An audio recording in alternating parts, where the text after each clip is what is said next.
Hello viewers, আসসালামু আলাইকুম। আশা করি সবাই ভালো আছেন, সুস্থ আছেন। 100 রুলসের ধারাবাহিক আয়োজন নিয়ে আমরা প্রতিনিয়ত আপনাদের মাঝে হাজির হয়েছি। আজকে আলোচনা করব রুল নাম্বার 5। তো চলুন শুরু করা যাক। রুল নাম্বার 5-এ আমরা যেটা দেখছি সেটা হচ্ছে বিগত প্রতিযোগিতামূলক পরীক্ষায় কিভাবে এসেছে, এই টাইপের রুল থেকে কিভাবে প্রশ্ন আসে সেটা আমরা একটু দেখব। প্রথমত যে কোয়েশ্চেনটা দেখতে পাচ্ছি সেটা হচ্ছে what kind of noun is girl. Option a proper noun, common noun, material noun, collective noun. বিতে আছে কমন নাউন, সিতে হচ্ছে ম্যাটেরিয়াল নাউন, ডিতে হচ্ছে কালেকটিভ নাউন। সো আমরা দেখেই বুঝতে পারছি যে আসলে এই যে এই নাউনগুলো দেওয়া আছে এগুলো হচ্ছে কাইন্ড অফ নাউন। আমরা আজকে আলোচনা করতে যাব কাইন্ডস অফ নাউন। সো আরেকটা কোয়েশ্চেন যদি আমরা খেয়াল করি সেখানেও দেখতে পাচ্ছি কোয়েশ্চেনটা এইভাবে আসছে, the audience remains seated during the intermission. So এখানে বলেছে হিয়ার দ্য আন্ডারলাইন্ড ওয়ার্ডস। এই যে আন্ডারলাইন করা ওয়ার্ডটা আছে সেটা কি প্রপার নাউন নাকি কমন নাউন নাকি কালেকটিভ নাউন নাকি ম্যাটেরিয়াল নাউন।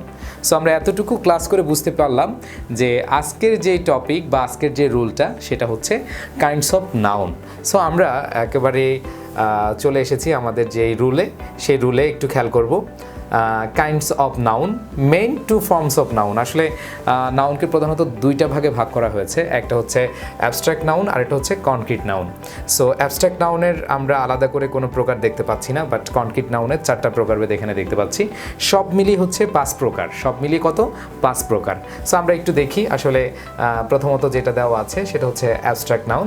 অ্যাবস্ট্রাক্ট নাউনটা হচ্ছে ধরা বা ছোঁয়া যায় না, ভাববাচক গুণবাচক নামকে বোঝায়। যেমন হচ্ছে love, honesty, hatred, bravery, courage, laughter, darkness.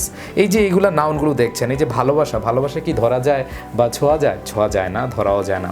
তারপরে এখানে অনেস্টি, অনেস্টি কিন্তু আমরা ধরতে পারি না, ছুঁতে পারি না, বাট এই জায়গাটা আমরা একটু খেয়াল রাখবো।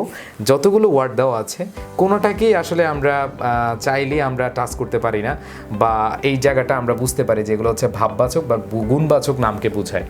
সো পরবর্তীতে যেটাতে খেয়াল করবো সেটা হচ্ছে প্রপার নাউন। প্রপার নাউন হচ্ছে নির্দিষ্ট কোনো ব্যক্তি, বস্তু বা স্থানের নাম।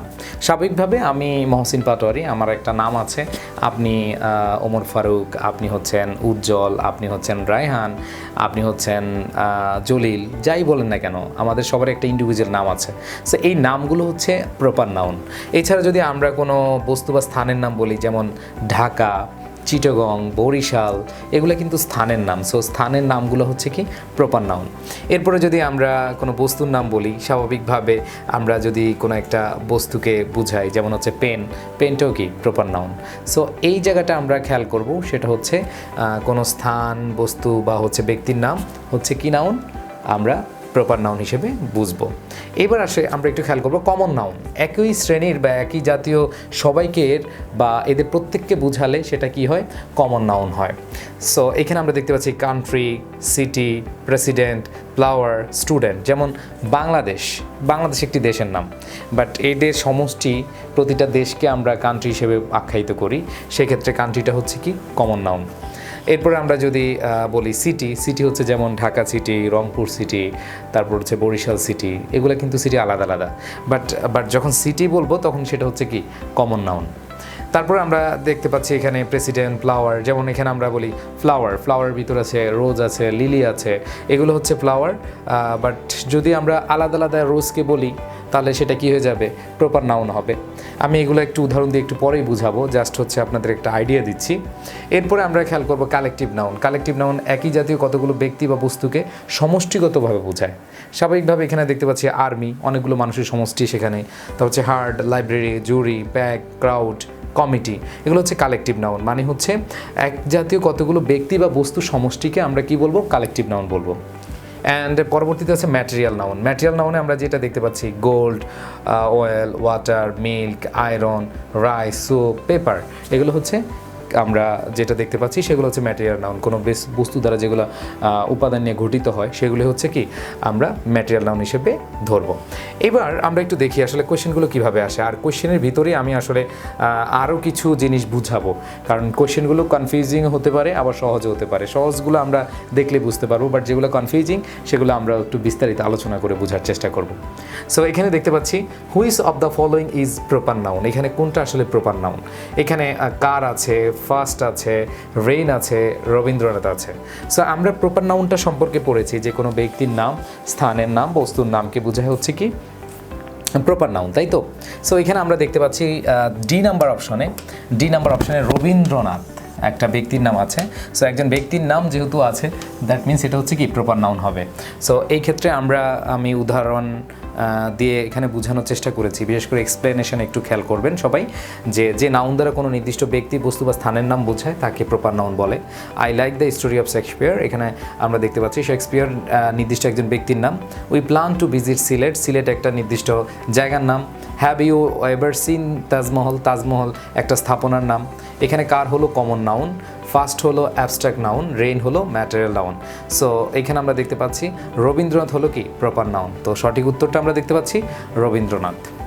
অ্যান্ড দেন পরবর্তীতে যদি আমরা খেয়াল করি, পরবর্তী যেই কোয়েশ্চেনটা সেটা হচ্ছে which of the following is not a common noun. আসলে এখানে বলা হয়েছে কোনটা কমন নাউন না।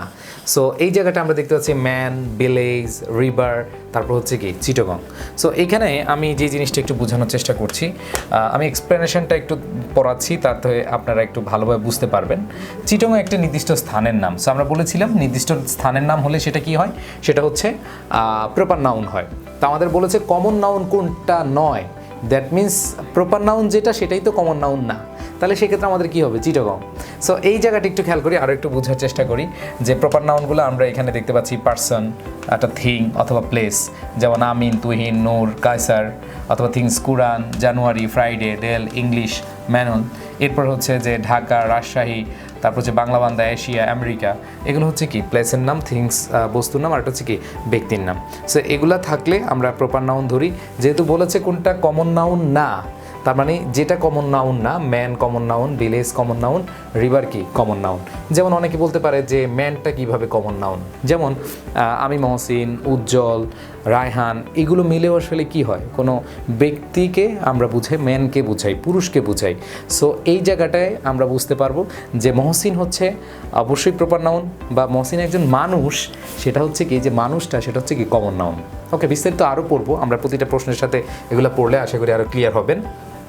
যেমন এখানে বলেছে what kind of noun is honesty.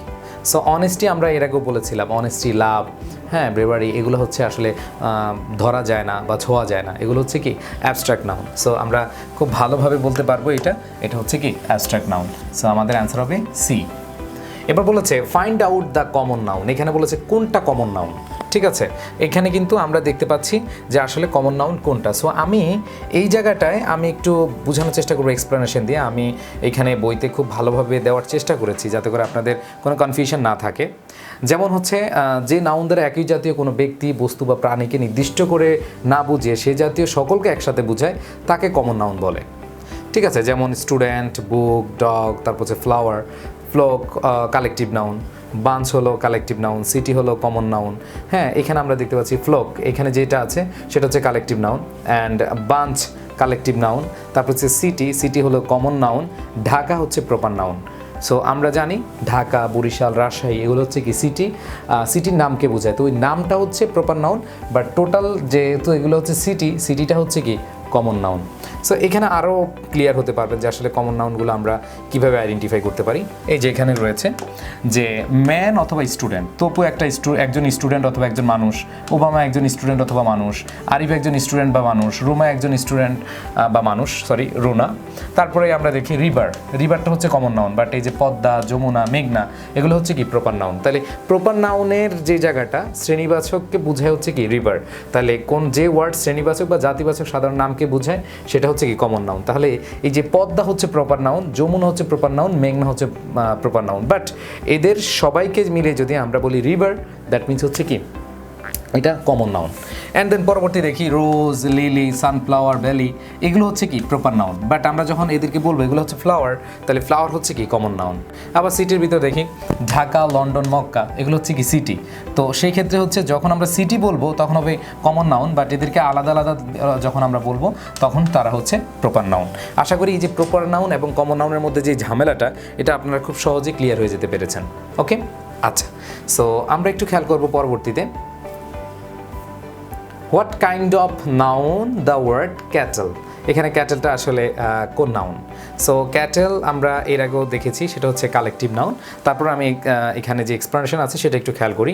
Collective noun দ্বারা কোনো ব্যক্তি, বস্তু বা প্রাণী সমষ্টিকে বোঝায়, প্রাণীর সমষ্টিকে বোঝায়। সো এটা যদি খেয়াল করি তাহলে আমাদের অ্যান্সার কিন্তু পেয়ে যাই। সো এখানে যে জিনিসটা আমরা দেখতে পাচ্ছি, যেমন club, army, class, family, ETC. যেমন our class took a trip to Sundarban, এখানে ক্লাসে কিন্তু আমরা স্টুডেন্ট, গার্লস থাকে, বয়েজ থাকে। সো এদের যে সমষ্টি বোঝায়, তাই না? এরপর যেমন Bangladeshi army is doing a great job in UN mission. So এখানে যে জিনিসটা দেখতে পাচ্ছি, বাংলাদেশের আর্মিতে একজন লোক থাকে না, অনেকেই থাকে, সমষ্টি বোঝায়। আর এখানে যে ক্যাটল হলো কালেকটিভ নাউন, সমষ্টি বোঝালে তা কালেকটিভ নাউন হয়। সেই ক্ষেত্রে ক্যাটল হচ্ছে গবাদি পশুর দল, যেহেতু গবাদি পশুর দলকে বোঝাচ্ছে, একটা সমষ্টি বোঝাচ্ছে, এই জন্য এটা কি হবে? কালেকটিভ নাউন হবে। সো আমাদের অ্যান্সারটা কি হবে? Collective noun. অ্যান্ড দেন পরবর্তী কোয়েশ্চেনটা খুবই ইম্পর্ট্যান্ট একটা কোয়েশ্চেন। এটা বিগত সালের প্রশ্ন যদি আমরা খেয়াল করি, এখান থেকে কিন্তু প্রশ্ন আসে। তারপর আমি একটু বলে দিচ্ছি, এটা একটু সবাই মনোযোগ দিতে হবে। Nazrul is the Byron of Bangladesh, এই জায়গাটা আমরা দেখতে পাচ্ছি। সেটা হচ্ছে নজরুল এবং বাইরন। অনেকেই এই প্রশ্নটা দেখে বলবে যে বাইরন এখানে হচ্ছে প্রপার নাউন। কি নাউন? Proper noun. কারণ বাইরন একজনের নাম আর হচ্ছে নজরুল একজনের নাম। তা আমরা একটু আগেই পড়েছি যে কোনো একজনের নাম বুঝালে সেটা আমরা কি করি? সেটা আমরা ধরি হচ্ছে প্রপার নাউন। বাট এইখানে এই যে জায়গাটা, এই বাইরনটা অথবা যে নজরুলটা যদি এরকম অবস্থান থাকে, তাহলে আমরা কিভাবে বুঝবো যে এটা আসলে প্রপার নাউন কি না? সেটা বোঝার জন্য আমি একটু বিস্তারিত এক্সপ্লেনেশনে নিয়ে যাব। সেটা হচ্ছে বাক্যে নজরুলকে বাইরনের সাথে তুলনা করা হয়েছে স্বাভাবিকভাবে। নজরুলকে কার সাথে তুলনা করেছে? বাইরনকে সাথে তুলনা করা হয়েছে।